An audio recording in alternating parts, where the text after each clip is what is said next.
las semanas posteriores a las elecciones del 6 de julio de 1988, los seguidores del Frente Democrático Nacional esperaban el llamado de Cuauhtémoc Cárdenas a la movilización para defender el voto, para impedir que Carlos Salinas de Gortari se sentara en la silla presidencial, convencidos de que se había cometido un gran fraude.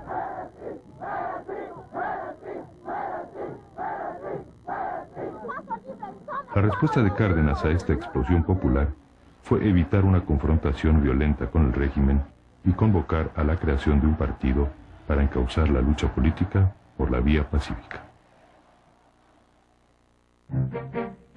El PRD surgió como resultado de distintas fuerzas sociales que decidieron sumarse a un mismo proyecto político.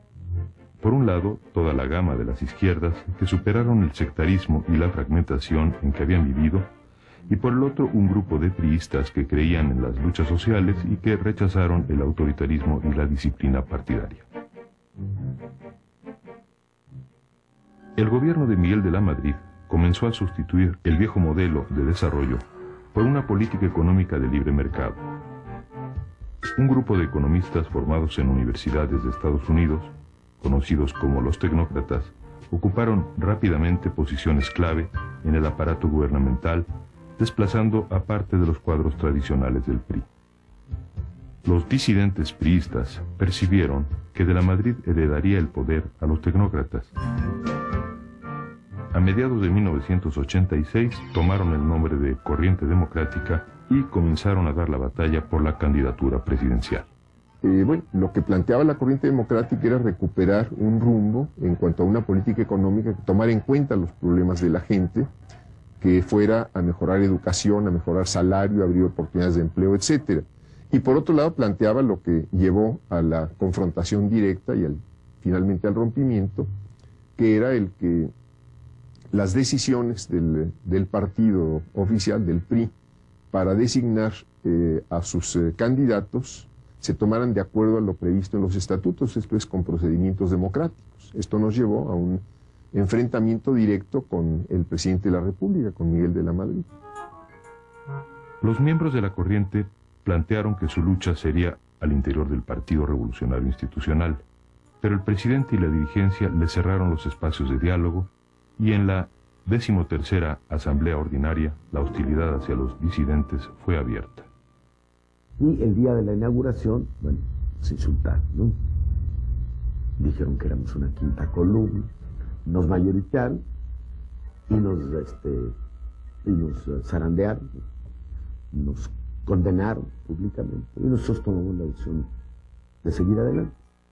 Jorge de la Vega, presidente del PRI, acusó a la corriente de querer escindir al partido y los invitó a abandonarlo. El Comité Ejecutivo Nacional declaró que Cárdenas dejaba de colaborar en el PRI. Sin embargo, el hijo del general Cárdenas reafirmó su militancia priista y Muñoz Ledo hizo un llamado a defender la dignidad del partido. Hacer un movimiento en las calles en favor de la convocatoria de elección a la presidencia. Hicimos una manifestación de más de 30.000 gentes sobre un movimiento para la revolución. Íbamos a ir a la oficina del PRI. La rodearon de halcones y de granaderos y de jaguares para que no pasáramos. Entonces la gente protestó y ahí decidimos que nosotros lanzaríamos candidato a la presidencia, fuese dentro del PRI o fuera. El 3 de julio de 1987, en el jardín de la casa del general Lázaro Cárdenas, en la Ciudad de México, Cuauhtémoc Cárdenas dio inicio formal a su campaña como precandidato del PRI a la presidencia. Al margen de los reclamos de democracia interna, de la Madrid designó a su sucesor a la manera tradicional. El 4 de octubre, el PRI postuló a Carlos Salinas de Gortari y la maquinaria del partido se puso en marcha. Una semana después, Cárdenas fue postulado a la presidencia por el Partido Auténtico de la Revolución Mexicana.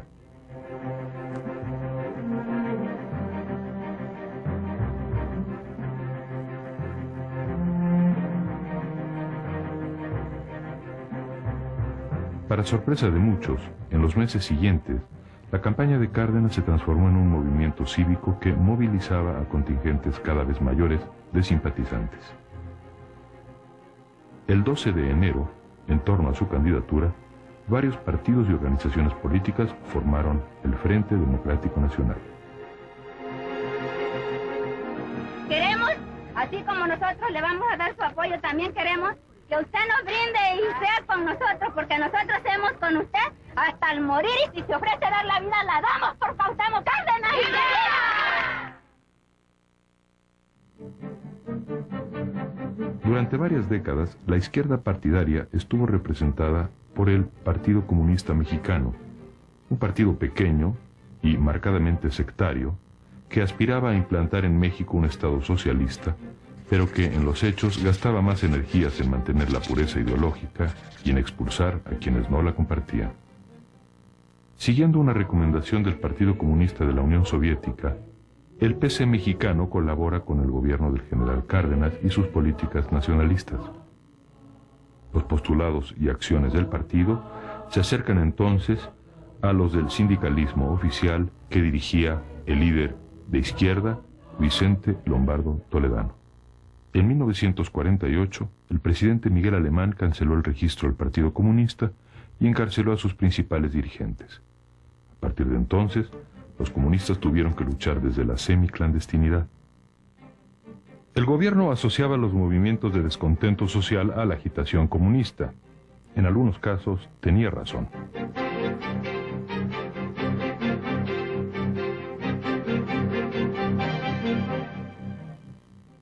Para los 60, el PCM fue rebasado por las clases medias ilustradas y los estudiantes que exigían mayor libertad política y democracia.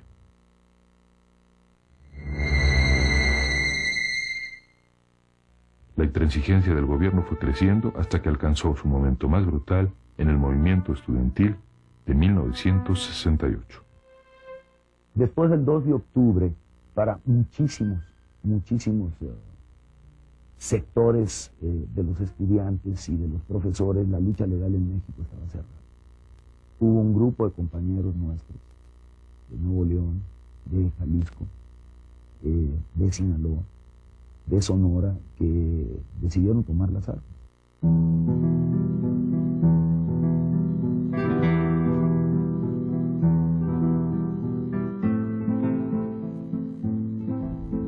Era la guerrilla, como foquismo que se le llama, ¿no? Que el pequeño grupo heroico que con su ejemplo arrastra a las masas después detrás de ellos, o aquellos que pensaban que era la representación armada de un movimiento popular más grande, que era la tendencia guevarista, ¿no? A la cual yo me adscribí más en aquel entonces.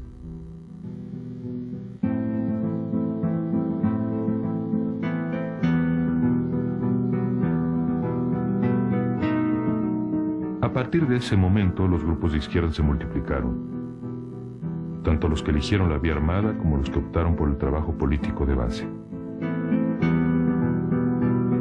El Partido Comunista Mexicano repudió la invasión de la Unión Soviética a Checoslovaquia en 1968 y sus dirigentes comenzaron a distanciarse del socialismo soviético.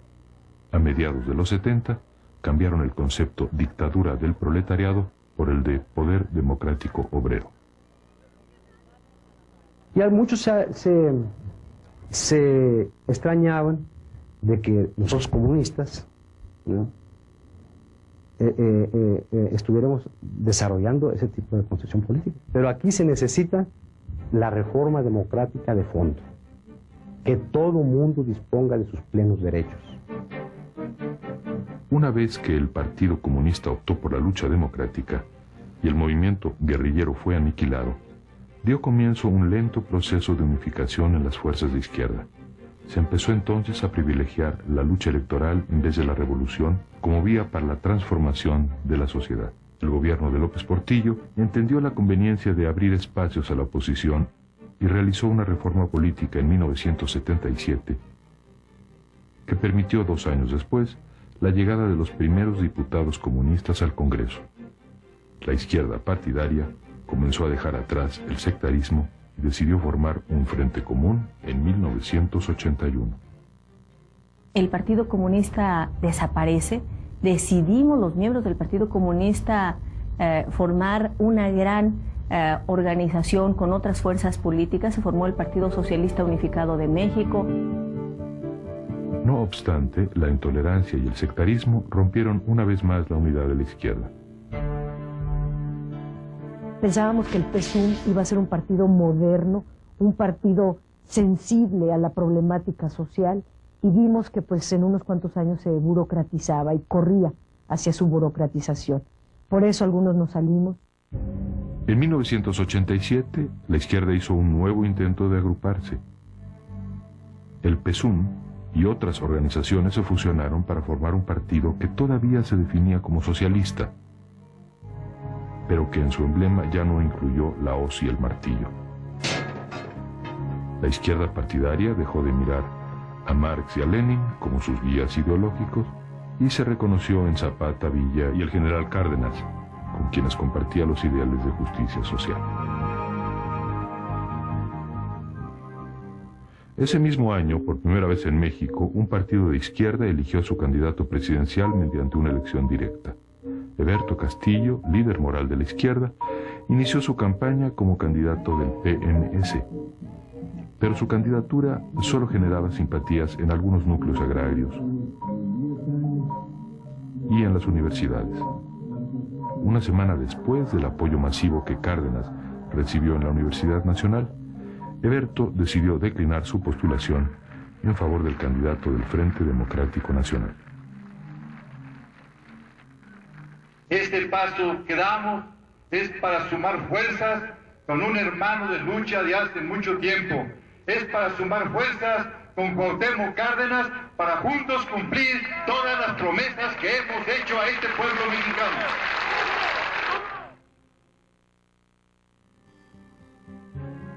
Desde mediados de los 70, sectores excluidos de las políticas de desarrollo comenzaron a gestar movimientos sociales independientes y combativos. Estos grupos rompieron con la rigidez ideológica de la izquierda partidaria y las tácticas del manual revolucionario y se concentraron en la lucha por resolver problemas cotidianos: vivienda, democracia sindical, tenencia de la tierra.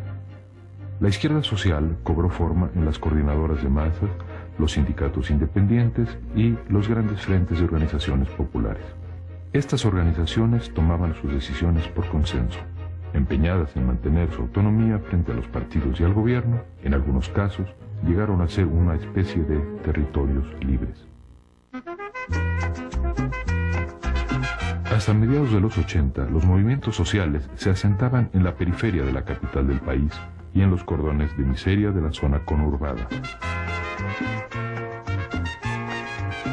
En el ambiente del centro de la ciudad era impresionante. Nosotros nos la pasábamos una semana trabajando para la posibilidad de hacer una asamblea en una vecindad, y al final que hacíamos la asamblea nunca faltaba alguien que pidiera la palabra y decía: ¿pero qué estamos haciendo aquí? Vamos a pedirle a nuestro diputado del PRI o vamos a la delegación, porque el PRI era hegemónico en las vecindades de la ciudad. No se movía ni el aire.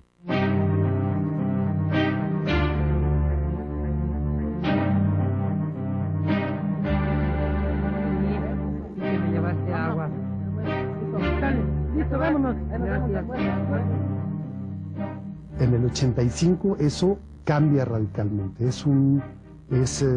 El PRI pierde, o sea, así como tenía todo el control, así lo pierde en días. La primera semana hay una clara sensación en la ciudad de que el gobierno no está. Pero la ciudad sí está, ¿no? La gente sí está. Los ciudadanos iniciaron las labores de rescate y en medio de los escombros se organizaron para proporcionar alimento, agua y cobijo a los damnificados. Espontáneamente se fueron generando asociaciones de vecinos. Pasada la emergencia, el movimiento social que el terremoto desencadenó comenzó a dar la batalla por la vivienda de quienes habían perdido sus hogares. De las asambleas de vecinos surgieron en poco tiempo los grandes frentes de colonos que se extendieron por toda la zona metropolitana. Cuando aparece la corriente democrática, aparece Cuauhtémoc, creo que el 85% del movimiento que se formó en 1987, que fue la Asamblea de Barrios, el 85% de ese movimiento provenía del PRI. La Asamblea de Barrios es el rompimiento del PRI desde abajo, mientras la corriente democrática es el rompimiento del PRI arriba. A fines de 1987, las distintas coordinadoras comenzaron a recibir invitaciones para unirse al Frente Democrático Nacional y la reacción inicial fue de desconfianza.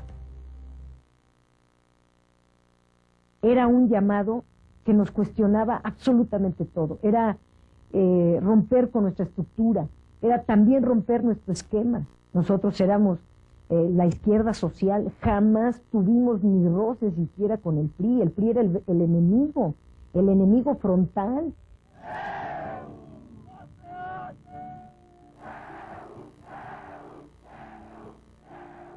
Muchos de los universitarios que en 1985 participaron en las labores de rescate tomaron parte un año después en el movimiento estudiantil que detuvo las reformas que el rector Jorge Carpizo proponía para la Universidad Nacional.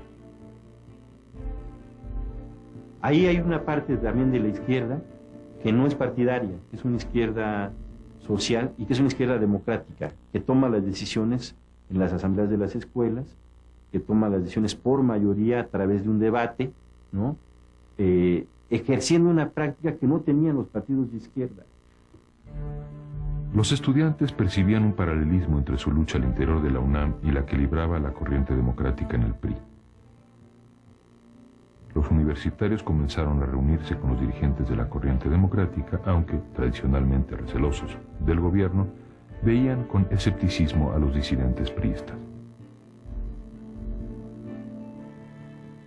La primera vez que yo me reuní con un grupo de compañeros, con el ingeniero Cárdenas, nos explicó qué era lo que ellos estaban haciendo, cómo lo estaban pensando, qué estaban viendo, y al final un poco la pregunta, bueno, ¿y cómo la ven? ¿Cómo la ven? Bueno, pues mientras no se salgan del PRI, pues para nosotros no son confiables. Con su salida del PRI, la corriente democrática demostró que la ruptura con el aparato político iba en serio y la izquierda universitaria se sumó a la candidatura de Cárdenas. Ya no queremos más fraudes. Y si hay fraude, pues que nos aventamos un tirito con ellos, ¿no? Sí, yo creo que lo más decente, para acabar ya con tanta burla al pueblo, ¿no? Tantos muertos de hambre que habemos, yo creo que ya es justo.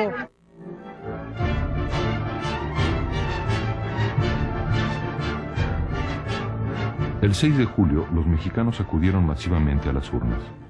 Por primera vez en la historia, sufragó el 85% de los empadronados. Los resultados oficiales preliminares favorecían a Cárdenas. De pronto, Manuel Bartlett, secretario de Gobernación, detuvo el flujo de información argumentando que el sistema de cómputo se había caído. Cuando se reinició la divulgación de las cifras sobre la elección, la tendencia favorecía al aspirante del PRI.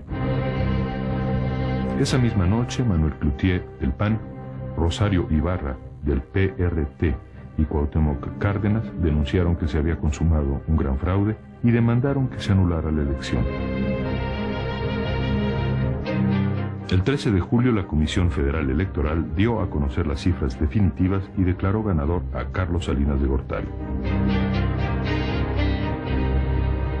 3 días después, en el Zócalo de la Ciudad de México, Cárdenas convocó a sus seguidores a defender el triunfo del Frente de manera pacífica. Durante julio y agosto se dedicó a recorrer el país. A su paso, las multitudes se manifestaban ampliamente contra el fraude. Algunos esperaban que Cárdenas hiciera el llamado a la lucha. El 14 de agosto, el Congreso de la Unión, controlado por la mayoría priista, declaró a Salinas de Gortari presidente electo.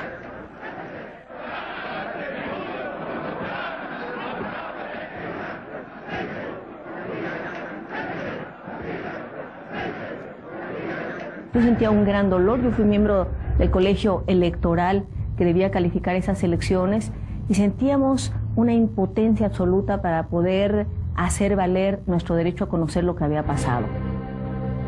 Los dirigentes del Frente Democrático se vieron ante una disyuntiva: reconocer el triunfo de Salinas de Gortari o ceder a la presión de los cardenistas, dispuestos incluso a tomar las armas para defender el triunfo de su candidato.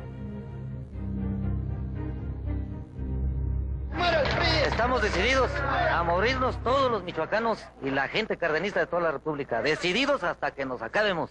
¡Claro que sí! O quedamos, si nos van a matar de hambre, que nos maten a balazos. El 14 de septiembre, durante un mitin en el Zócalo de la Ciudad de México, Cárdenas declaró que se fundaría un partido para continuar la lucha de manera pacífica.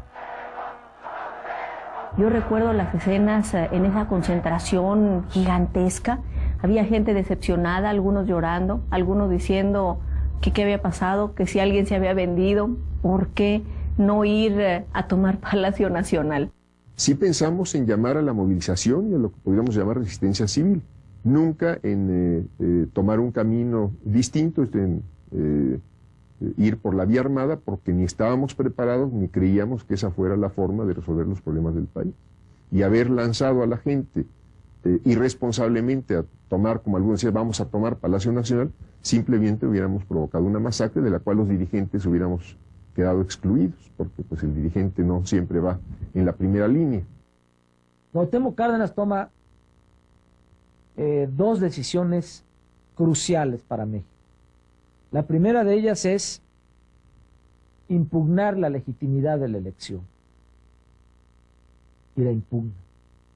No se allana, no se somete, no huye, exiliado del país, no acepta una mordida del gobierno, pero toma la otra decisión crucial, que es no impedir,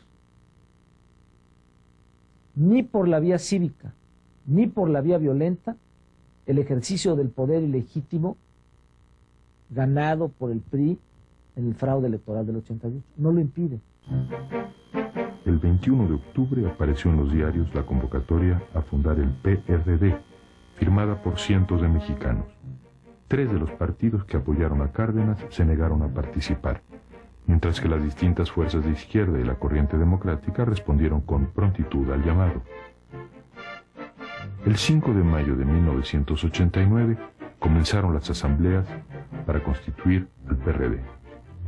Los delegados, conscientes de que provenían de tradiciones políticas diversas y hasta confrontadas, redactaron un estatuto flexible en el que se reconoce y reglamenta la existencia de corrientes como un derecho democrático y una muestra de la pluralidad del nuevo partido. Semanas después, el Partido Mexicano Socialista cedió el registro al PRD. En 1989, el mismo año en que cayó el muro de Berlín, desapareció en México el último partido que se definía como socialista y surgió un partido que era más un frente, un conglomerado de organizaciones unificadas en torno a Cárdenas. Cuauhtémoc concilia y unifica. Y eso hace posible al PRD. Si no hubiera sido porque Cuauhtémoc estaba ahí cumpliendo ese rol, se destrozan y nunca se ponen de acuerdo para constituir ese partido. Para Cárdenas y el perredismo, Salinas de Gortari era un usurpador y su política económica era lesiva para la mayor parte de los mexicanos.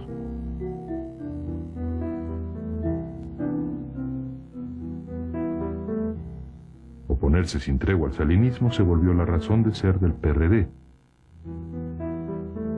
No reconocemos su legitimidad, si no tuvo nunca legitimidad democrática, pero no podíamos desconocer que estaba ejerciendo el poder y no tuvimos capacidad para sacarlo del poder. Esto fue muy claro, si lo hubiéramos podido echar, lo hubiéramos echado.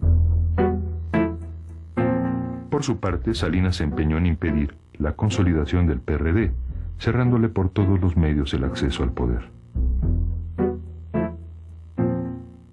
Y esto implicaba pues la destrucción del PRD.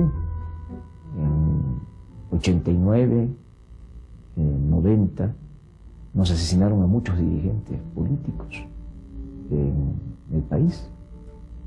En general, en el sexenio de Salinas, perdieron la vida más de 400 militantes y dirigentes del PRD.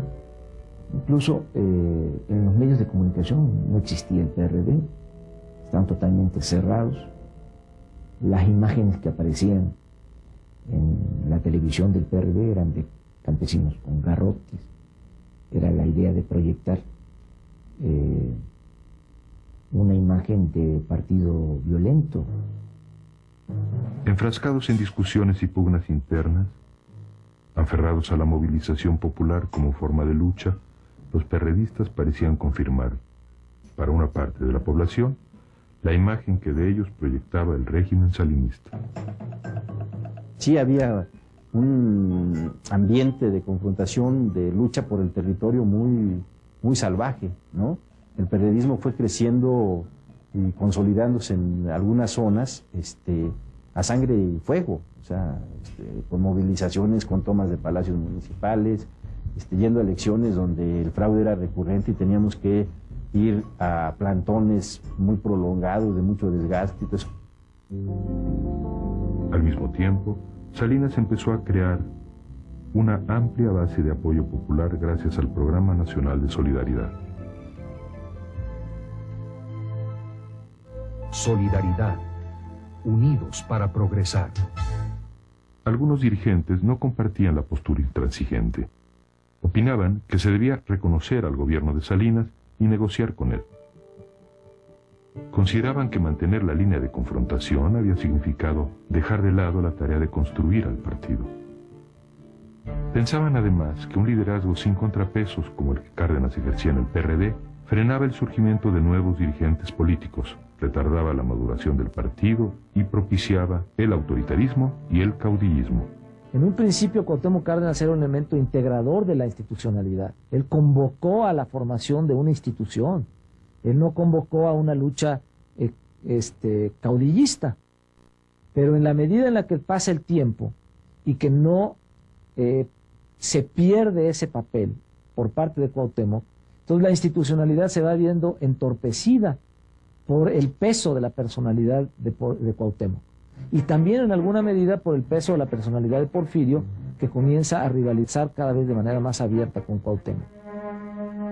Al interior del PRD se definieron dos posturas: la de quienes creían que el futuro del partido estaba en mantener la intransigencia frente al gobierno, y la de quienes sostenían que por esa vía el PRD se aislaba y de ese modo cancelaba sus posibilidades de generar un cambio político.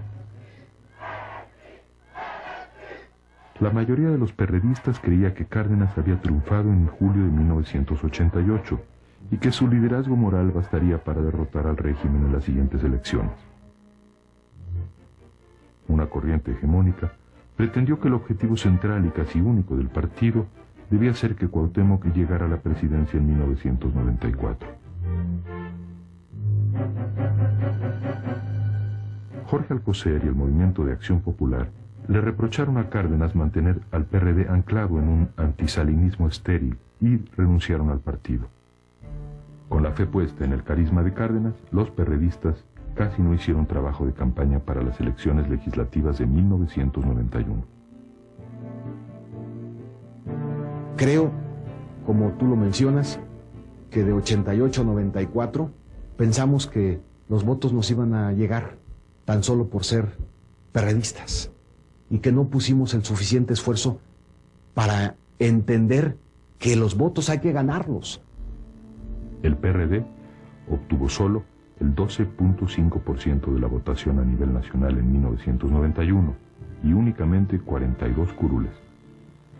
La aplastante derrota comenzó a devolverlos lentamente a la realidad.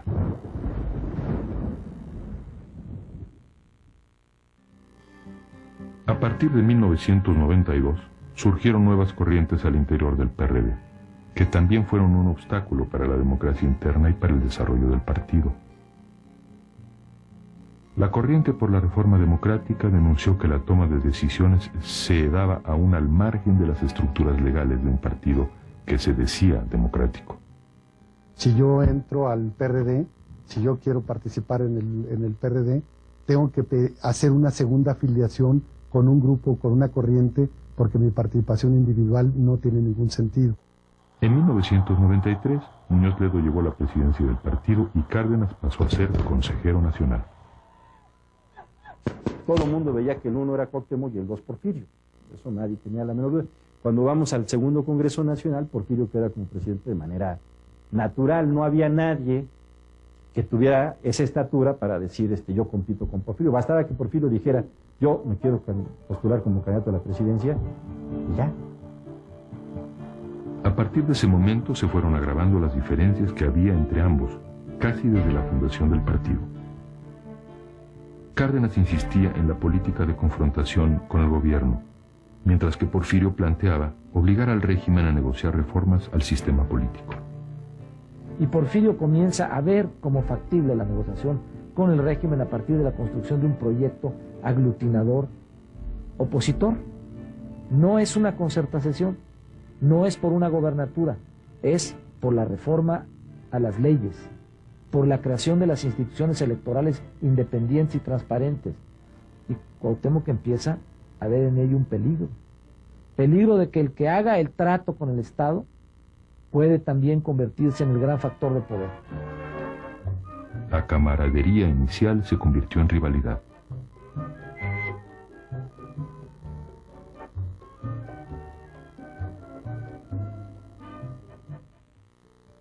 Muñoz Ledo buscó entonces revitalizar al PRD.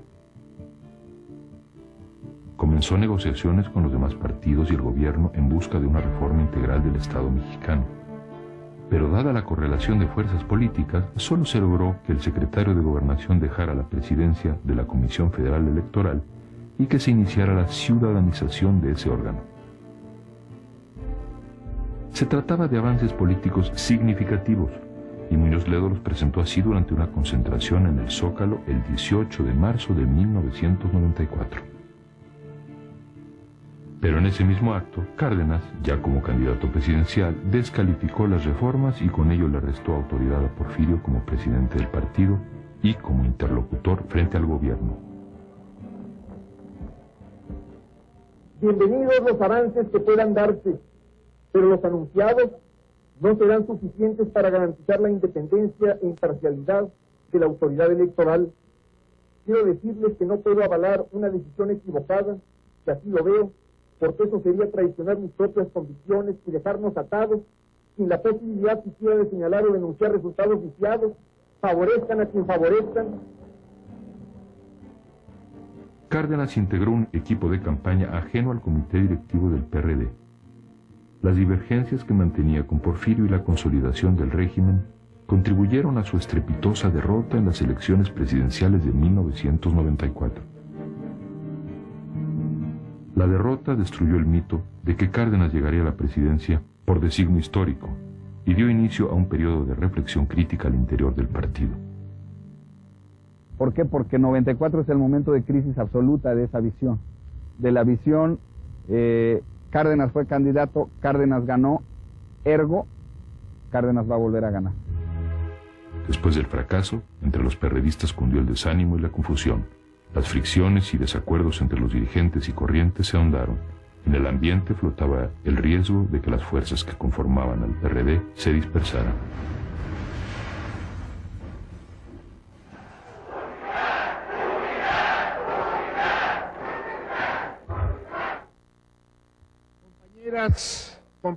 Compañeros, yo no creo que nuestro partido vaya en ningún momento a dividirse en este Congreso.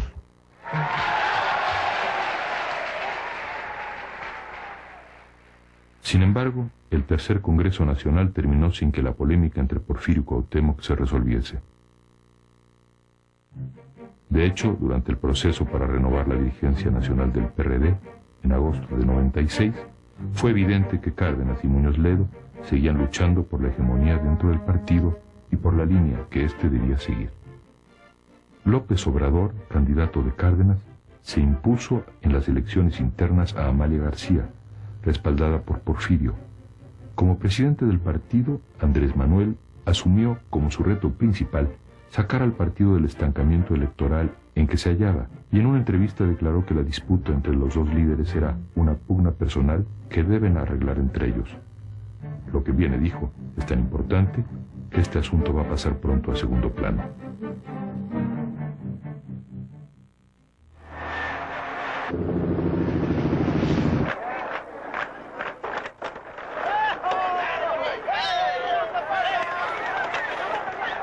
López Obrador percibió que había llegado el momento de que el PRD abandonara su papel de partido de oposición beligerante y pasara a la ofensiva en busca del poder. Salinas no solo tenía un proyecto económico distinto, este proyecto económico neoliberal, sino también tenía un proyecto político. Él quería establecer un sistema político bipartidista y lo podían lograr si el PRD se seguía hundiendo en lo electoral.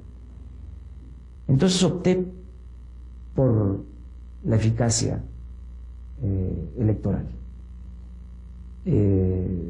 por sacar al partido rápido adelante en lo electoral, ponerlo de nuevo en escena, en romper el bipartidismo, en decir, aquí estamos.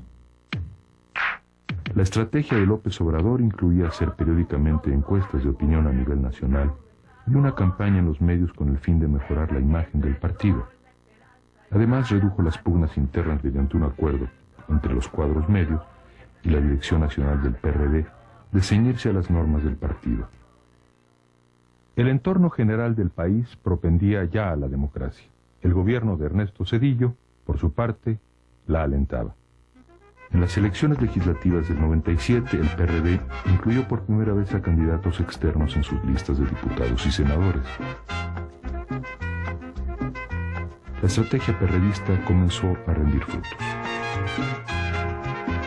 Creció el partido como nunca. Nos fuimos a más de 300 municipios. Gobernamos a 4 millones de mexicanos, pasamos a 22 millones. Se ganó la capital. Desplazamos al PAN como segunda fuerza política en la Cámara y quedó el partido bien posicionado. En agosto de 97, el PRD arrasó en las elecciones del Distrito Federal, ganó la mayoría absoluta en la Asamblea Legislativa y Cárdenas fue elegido como jefe de gobierno con el 48% de los votos.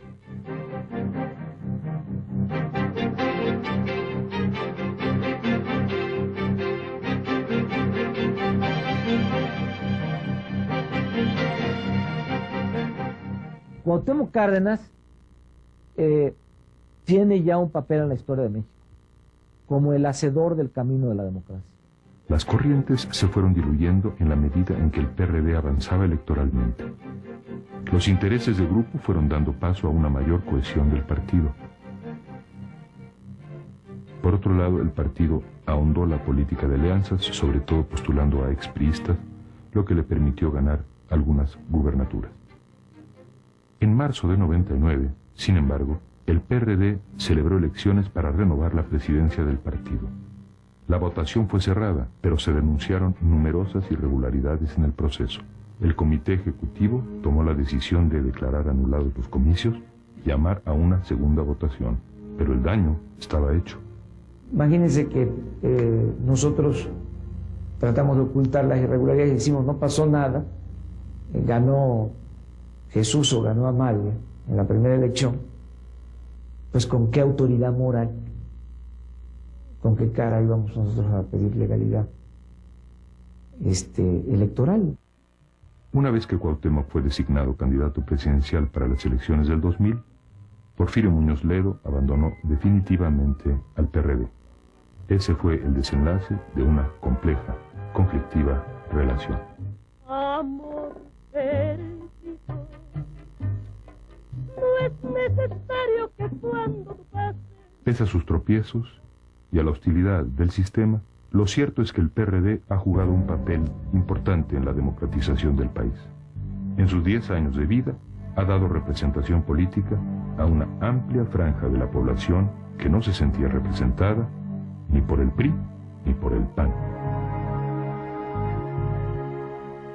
Indiscutiblemente que uno de los aportes del PRD y que vale la pena en términos de sistema político preservar es el carácter de una opción de centro-izquierda, y más aún en un mundo que se mueve de una manera muy acelerada hacia la derecha, y en un país que tiene los rezagos enormes, la marginación brutal, la enorme inequidad en la distribución del ingreso, y que necesita a una fuerza política que esté reclamando el acento social a las políticas públicas.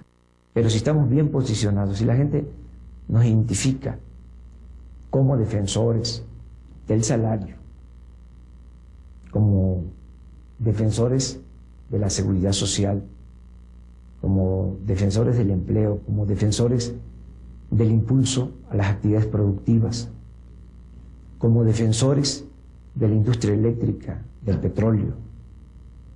Si nos posicionamos bien,